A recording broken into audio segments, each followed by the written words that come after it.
neige recouvre les Adirondacks sur plus d'1 mètre d'épaisseur. Pas de vent, ciel bleu. Jack et moi avons préparé nos sacs. Nos familles sont d'accord pour notre escapade par -20 degrés. Enfin l'hiver, le véritable. Nous avons fixé des raquettes à nos chaussures. Partons depuis la maison de Sally, où les 2 cerfs sont revenus. Il nous suffit de suivre leurs traces dans la neige. Elles arrivent au Wild Center, contournent Raquette River. Imprudents, ils ont traversé la route de Saranac avant de s'enfoncer dans la forêt. Nous faisons de même. Malgré le poids sur notre dos, nous maintenons un rythme de marche satisfaisant. L'épisté est un jeu d'enfant. Nous marchons sûr, et non pas dans la neige, sans buter sur les racines. Jack connaît, et je commence à connaître, le coin comme sa poche. Nous parvenons à une clairière, à 1 heure de marche de Deer Pond. Ici, il laisse plus de crottes qu'ailleurs, un lieu de villégiature pour eux. Nous modifions les lieux le moins possible pour ne pas effrayer les 2 cerfs que nous attendons. La tente a un double fond pour nous isoler du froid. Nous avons également des tapis de sol. Pendant que je termine de l'installer, Jack va poser des collets pour attraper des lapins. Qui sait? À son retour, nous allons répartir nos cubes de sel dans la clairière. Les morceaux de pommes s'avèrent inutiles, ils gèleraient. Notre tente est toute blanche, se confond bien avec la neige. Je l'avais récupérée cet automne dans une vente de garage à Tupper Lake. À présent, le soleil est passé derrière les arbres. Nous voici entre chien et loup. Justement, un coyote hurle au loin. Viendra-t-il? Ce n'est pas lui que nous attendons, mais nous devrons faire avec s'il pointe son museau. Minute après minute, la température descend. Sans feu et à ne pas bouger, le froid commence à nous donner des frissons. Pernicieusement, il s'infiltre entre notre peau et nos vêtements. Voyant mon moral baisser, Jack me conseille de rentrer avec lui sous la tente, d'ôter nos pantalons de ski. Il déplie les sacs de couchage.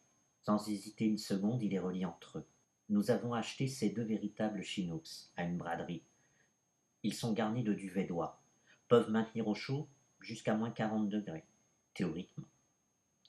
Le vent, Chinook, va manger la neige, et le froid pour nous garder au chaud.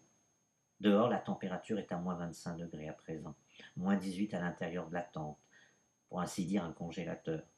Dès que nous mettons les pieds et les mains dans le sac, nos métabolismes respectifs commandent à nos cerveaux. Nos corps se collent l'un contre l'autre pour ne s'autoriser aucune perte de chaleur. En quelques minutes, le froid est vaincu. Nous sommes devenus des hommes Chinooks. Le moral remonte. Seul le bout de notre nez gèle. On renifle constamment. On se chamaille à se le mordiller.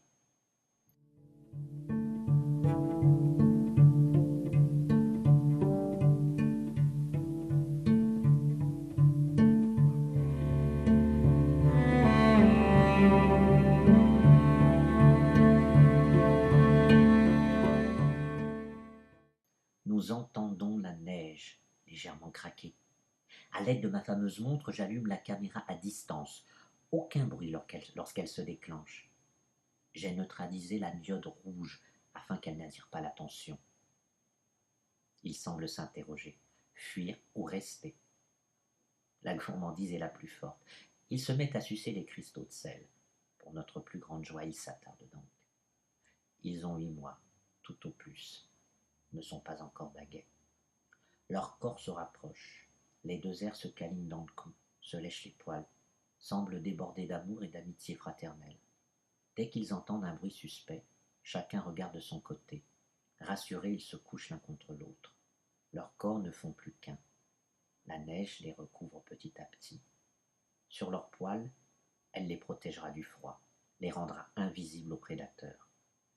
Ils s'épuiseraient à marcher, alors autant qu'ils reprennent des forces en dormant.